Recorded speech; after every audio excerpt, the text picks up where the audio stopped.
মালদার মানিকচকের এনায়েতপুরে পুলিশ জনতা খণ্ডযুদ্ধে পুলিশকে আশ্রয় দিয়ে এখন রীতিমতো আতঙ্কের প্রহর গুনছে এক সাধারণ পরিবার। আতঙ্ক নিরসনে পুলিশের নিরাপত্তার আবেদন জানাচ্ছেন পরিবারের সদস্যরা।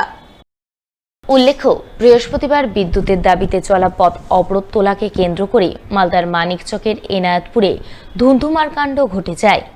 অবরোধকারী উত্তেজিত জনতা পুলিশের ওপর হামলা চালায় বলে অভিযোগ ওঠে। সেই হামলায় মানিকচক থানার আইসি সহ আরও দুজন পুলিশ কর্মী গুরুতর আহত ও রক্তাক্ত হন। তাই প্রাণ বাঁচাতে পুলিশ এনায়েতপুর এলাকার এক সাধারণ পরিবারের বাড়িতে ঢুকে পড়ে। সেখানে পুলিশ কর্মীরা কোনো রকমের কার্যত লুকিয়ে থেকে প্রাণ বাঁচান, কিন্তু তাও একসময় অসম্ভব হয়ে পড়ে, কারণ উত্তেজিত জনতা ওই বাড়িতেও হামলা করে বসে। মুড়ি মুড়কির মতো ইট পাটকেল ছুটতে থাকে, বাড়ির দরজা জানলার কাঁচ ভাঙচুর করে, বাড়ির বাইরে রাখা মোটর বাইক ভেঙে তছনছ করে। তবে এখানেই শেষ নয়, হামলাকারীরা এক সময় ওই বাড়িতে বাইরে থেকে পেট্রোল ঢেলে আগুন ধরানোর তোড়জোড় শুরু করে বলে খবর, যার জেরে ওই বাড়ির পরিবারের সদস্যরা যার পর্নায় আতঙ্কিত হয়ে পড়ে। প্রাণ বাঁচাতে তারা আত্মচিৎকার শুরু করেন। পুলিশ কর্মীরাও প্রাণ সংশয়ের মুখে পড়েন। এই পরিস্থিতিতে পুলিশ বাধ্য হয়ে গুলি চালায়, এমনটাই জানান এনায়েতপুর কাণ্ডে পুলিশকে আশ্রয় দেওয়া পরিবারের সদস্যরা। আমরা দেখতে পেলাম কি আইসি স্যারের মাথা থেকে একদম প্রচুর পরিমাণে রক্ত বেরোচ্ছে, আর পুলিশকে আমরা আশ্রয় দিতে গিয়েই কিন্তু এতটা ক্ষতিগ্রস্ত হয়ে গেছি। সামনের পোর্শনে যত কিছু ছিল আমাদের এই প্রপার্টিতে, প্লাস আমার হাজব্যান্ডের বাইক ছিল, আলমারি, শোকেস যা ছিল সামনের দিকে সব কিছু ভাঙচুর করে দেওয়া হয়েছে। যখন সামনে থেকে আমরা আওয়াজ শুনতে পাচ্ছিলাম কি এবার নাকি ওই পেট্রোল দিয়ে আগুন লাগাবে, পুলিশরা দেখতেও পাচ্ছিল। প্লাস আমরা কিছু সামনে কিছু মানুষ ছিল, তারাও বলল কি হ্যাঁ এবার আগুন চালিয়ে দেবে বাড়িতে। এবার বাড়িতে যদি বিন্দুমাত্র আগুন লাগায় তাহলে তো পুরো বাড়িতে যারা আছে, পুলিশ সমেত আমরা ছিলাম, ছোট ছোট বাচ্চারা ছিলেন, তো সবাই আগুনে আমরা মারা যেতাম। এগুলো আতঙ্কেই পুলিশ কিন্তু ফায়ারিং করতে বাধ্য হয়েছে। আমরা আতঙ্কেই আছি, কারণ সবাই গ্রামের বাসিন্দারা ভাবছে কি পুলিশকে আমরা আশ্রয় দিয়েছি, তো আমাদের বাড়িতেও মনে হচ্ছে কি একটু আতঙ্কের ব্যাপার রয়েছে, নিরাপত্তা চাই। পিডব্লিউডি রাস্তা সম্প্রসারণের কাজে ঢিলেমি রাস্তা জবরদখলকারীদের উচ্ছেদ করতে গড়িমসির প্রতিবাদে মালদার হবিপুর ব্লকের বুলবুলচণ্ডীতে আন্দোলন। শুক্রবার পথ অবরোধ করে আন্দোলন করলেন বুলবুলচণ্ডীর ব্যবসায়ী সমিতির সদস্যরা। এদিন তারা বুলবুলচণ্ডী স্ট্যান্ডে পুরনো বাস স্ট্যান্ডের কাছে পথ অবরোধ করেন। তারা মালদা নালাগোলা রাজ্য সড়ক অবরোধ করে জোরদার বিক্ষোভ দেখান। আজকে এই রাস্তা খুলে রেখে দিল, কালকে অতিবৃষ্টি হয়েছে রাত্রিবেলা 1টার সময় 1 ঘন্টা, তাতে এক হেতু জল হয়ে গেছে, লোকের যাতায়াতের অসুবিধা। এখানে একটা পাশে গার্লস স্কুল আছে, হাজার হাজার মেয়ে এখান দিয়ে রাস্তা পাড়ায়, এভাবে খুঁড়ে রেখে রাস্তা রাখার কোনো যুক্তিকতা নাই। তাই পিডব্লিউকে আমি হুঁশিয়ারি দিয়ে বলছি যে এই রাস্তা সঠিক সবকিছু, ট্রেন, ইলেকট্রিক সঠিক জায়গায় না নিয়ে গিয়ে রাস্তার যদি কাজ আমরা হতে দিব না। অবরোধ বিক্ষোভে নেতৃত্ব দেন বুলবুলচণ্ডী ব্যবসায়ী সমিতির সদস্যরা সহ বুলবুলচণ্ডী সাধারণ নাগরিক। বিক্ষোভকারীদের অভিযোগ, পিডব্লিউডি দপ্তর নালাগোলা থেকে বুলবুলচণ্ডী কেন্দুয়া পর্যন্ত রাজ্য সড়ক সম্প্রসারণের কাজ শুরু করেছে, কিন্তু কোনো এক অজ্ঞাত কারণে বুলবুলচণ্ডী অঞ্চল অফিস থেকে বুলবুলচণ্ডী পেট্রোল পাম্প পর্যন্ত রাস্তা সম্প্রসারণের কাজ সঠিকভাবে করছে না। পিডব্লিউডির জায়গা জবরদখলকারীদের উচ্ছেদ করতে গড়িমসি করছে।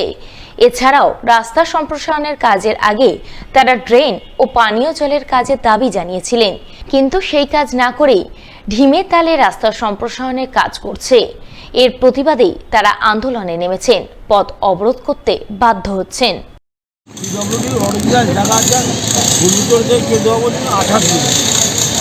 রাস্তায় কাজ করছে, পিডব্লিউডি কোন কাজ করছে? 28 বিঘা জায়গায় কাজ করবে না 3 বিঘা জায়গায় কাজ করবে? ড্রেনটা করলো না, ড্রেনটা না হওয়ার জন্য বুলবুলচণ্ডী জল সব রাস্তার উপরে। ইলেকট্রিক লাইনটা করলো না, ইলেকট্রিক লাইনটা সরাতে হবে, পানীয় জলের ব্যবস্থাটা করতে হবে। রাস্তাটা তো সেই নর্মটা না মেনে যদি পিডব্লিউডি ভিজিবিজি করবে, এটা তো আমরা মানব না।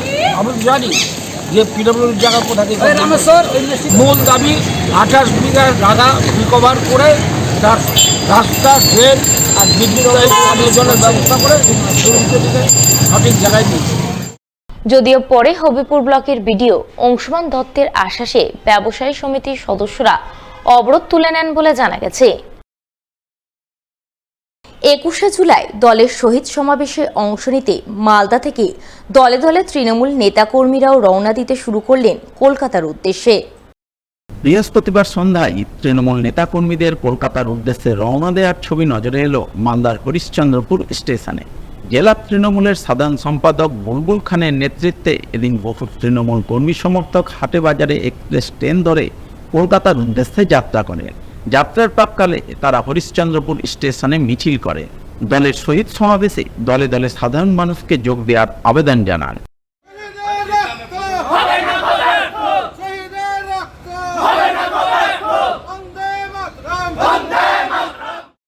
এদিনের এই মিছিলে নেতৃত্ব দেন হরিশ্চন্দ্রপুরের বিধায়ক তথা রাজ্যের মন্ত্রী তাজমুল হোসেন, জেলা তৃণমূলের সাধারণ সম্পাদক তথা জেলা পরিষদ সদস্য বুলবুল খান সহ অন্যান্যরা।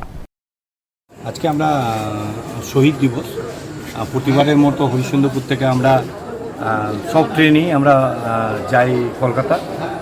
এটা আমাদের যখন থেকে তৃণমূল কংগ্রেস আমরা হয়েছি বা আমরা তৃণমূল কংগ্রেসে আছি ততদিন থেকে একবারও আমাদের প্রোগ্রাম কিন্তু মিস্টেক যায়নি। তো আজকে আমাদের হাটে বাজারে রাধিকাপুর, কাঞ্চনকন্যা সব গাড়িতে আমাদের লোক যাচ্ছে। হাটে বাজারেতে প্রায় 400-র মতো যাচ্ছে, আর বাদবাকি গাড়িতে তো আমাদের যাচ্ছে কন্টিনিউ। কালকেও যাবে, মন্ত্রী সাহেব আমাদের কালকে যাবে, আজকে আমি যাচ্ছি। সব নিজে নিজে, যেহেতু এত লোক তো যাচ্ছে হরিশ্চন্দ্রপুর থেকে, এক ট্রেনে সম্ভব না আমাদের যাওয়া। তো শহীদ স্মরণে যাওয়ার মানে আমাদের তৃণমূল কংগ্রেসের আবেগের দিন। আমাদের দিদি কী বার্তা দেয় সেটা শোনার অপেক্ষায় আমরা সব দিনই থাকি, আর সে বার্তা হিসাবে আমরা কিন্তু তৃণমূল কংগ্রেসের সৈনিকরা আমরা কাজ করি। 21শে জুলাই উপলক্ষে